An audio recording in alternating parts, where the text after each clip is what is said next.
নমস্কাৰ আজি এটা ঘটনা ক'বলৈ ওলাইছো যোৱা প্ৰায় 15 বছৰ ধৰি মই এটা ডায়াবেটিক চেণ্টাৰত ৰেটিনা চেকআপ কৰিবলৈ যাওঁ আৰু বিভিন্ন ডায়াবেটিক ৰোগীৰ ৰেটিনা চেকআপ কৰোঁ আৰু ইয়াৰে বেছিভাগৰে ৰেটিনা হেলদি থাকে তাৰে কিছুমানৰ ৰেটিনাৰ প্ৰব্লেম থাকে এদিনৰ ঘটনা ক'বলৈ ওলাইছো এজন 40 বছৰীয়া ব্যক্তি মোৰ ওচৰলৈ চকুৰ ৰেটিনা দেখাবলৈ আহিছে তেওঁ সম্পূৰ্ণ সুস্থ বুলি নিজকে দাবী কৰিছে আৰু তেওঁ চকুৰ ৰেটিনাটো মোক দেখাইছে আৰু ময়ো চকুৰ ডাইলেট কৰি চাই গম পালো যে তেওঁ সম্পূৰ্ণ সুস্থ হৈ আছে মই তেওঁক ক'লো যে আপুনি 6 মাহৰ মূৰে চকুৰ ৰেটিনাটো পৰীক্ষা কৰাব লাগে কাৰণ ডায়াবেটিস বেমাৰটো আপোনাৰ বেছি হলে সুগাৰ ৰেটিনাৰ প্ৰব্লেম হ'ব পাৰে বা ব্লাড জমা হ'ব পাৰে তেওঁ মোৰ কথা শুনা যেন লাগিল তাৰ পিছত তেওঁ গ'ল এনেকৈ 4-5 বছৰমান উকলি গ'ল তাৰ পিছত এদিন হঠাতে সেই ব্যক্তিজনে দুজন ব্যক্তিৰ সহায়ত মোৰ ওচৰলৈ আহিল আৰু মই যেতিয়া তেওঁ ভালকৈ চাই গ'ল সেই ব্যক্তিজনটো সেই 4-5 বছৰ আগত আহা সেই ব্যক্তিজনে হয় কিন্তু মই তেওঁক ধৰিবই পৰা নাই তেওঁৰ মুখমণ্ডল ফুলি গোটেই ভৰি মুখ গোটেইবিলাক ফুলি গৈছে আৰু তেওঁ চকুৰে একেবাৰে নেদেখা হৈ গৈছে মই তেওঁক ভালকৈ ডাইলেট কৰি চাই গম পালো যে তেখেতৰ চকুৰ ৰেটিনাৰ ভিতৰত বহুত ব্লাড জমা হৈছে আৰু ডায়াবেটিক ৰেটিনোপেথি হৈ একেবাৰে এডভান্স ষ্টেজ যেনে প্ৰলিফাৰেটিভ ডায়াবেটিক ৰেটিনোপেথি হৈ গৈছে আৰু চকুৰ ৰেটিনাৰ লগতে ভিট্ৰিয়াছ হিমৰেজো হৈছে সেইকাৰণে তেওঁ একেবাৰে দেখা পোৱা নাই মই তেখেতক সুধিলো যে আপুনি যে মই 4 বছৰ আগত চাইছিলো তেতিয়া আপোনাকটো মই বুজাই কৈছিলো যে 6 মাহৰ মূৰে আপুনি পৰীক্ষা কৰাবলৈ আপুনি কিয় কৰা নাই মইতো ভালে আছিলো সেইকাৰণে মই কৰোৱা নাছিলো মলা আপুনি ঔষধ খাইছিল নে সুগাৰৰ আৰু এক্সাৰসাইজ কৰিছিল নে বুলে নাই মই এইবিলাক ফলো কৰা নাই আৰু মই ভাবিছো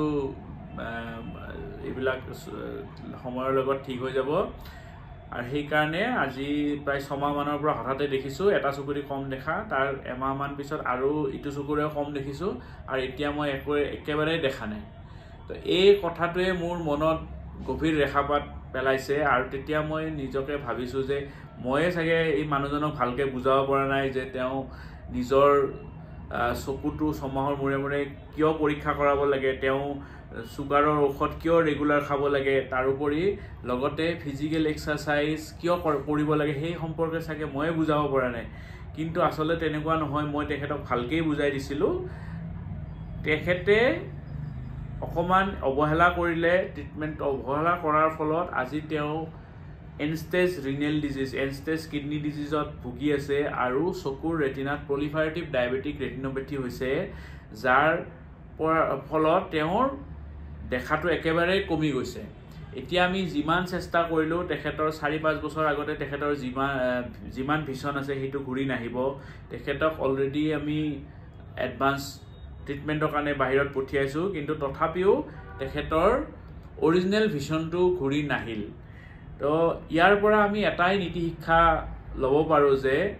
আমি ডায়াবেটিস বেমাৰটো কেতিয়াও অৱহেলা কৰিব নালাগে কাৰণ আমি যদি আজি ডায়াবেটিস বেমাৰটো অৱহেলা কৰি ঔষধ ঠিকমতে নাখাও আৰু চকুৰ চেকআপ যদি ঠিকমতে নকৰাও তেতিয়া হলে অদূৰ ভৱিষ্যতে আমাৰ প্ৰব্লেম হ'ব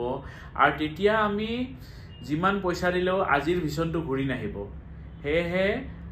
ইয়াৰ দ্বাৰা মই সকলো ডায়াবেটিস ৰোগীক এইটো আহ্বান জনাও যে আপোনালোকে ডায়াবেটিসৰ ঔষধ ৰেগুলাৰ খাওক লগতে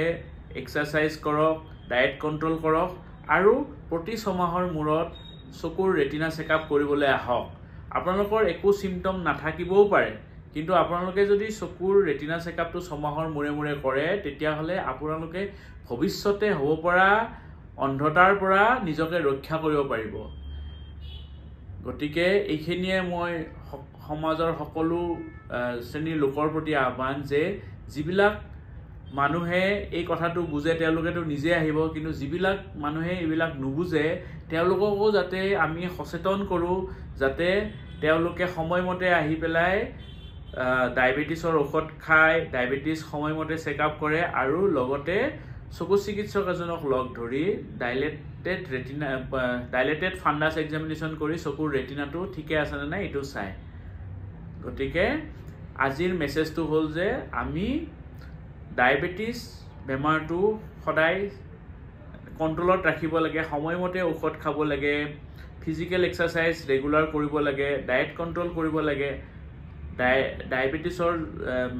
ডক্টৰে যদি কিবা ঔষধ খাব দিছে সেইটো সময়মতে খাব লাগে, আৰু লগতে চকুৰ 6 মাহৰ মূৰে মূৰে চেকআপ কৰিব লাগে, আৰু যদি চকুৰ ৰেটিনা এফেক্ট হয়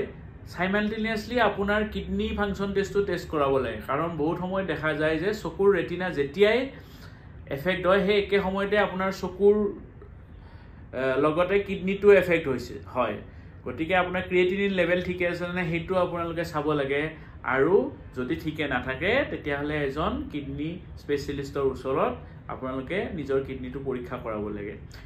আহক আমি সুস্থ থাকোঁ, আমি সবল থাকোঁ, আৰু ডায়েবেটিছ বেমাৰটো আমি কণ্ট্ৰোল কৰি ৰাখোঁ, আৰু ভৱিষ্যতে হ'ব পৰা আমাৰ অসুবিধা হ'বৰ পৰা নিজকে বচাই ৰাখোঁ। ধন্যবাদ।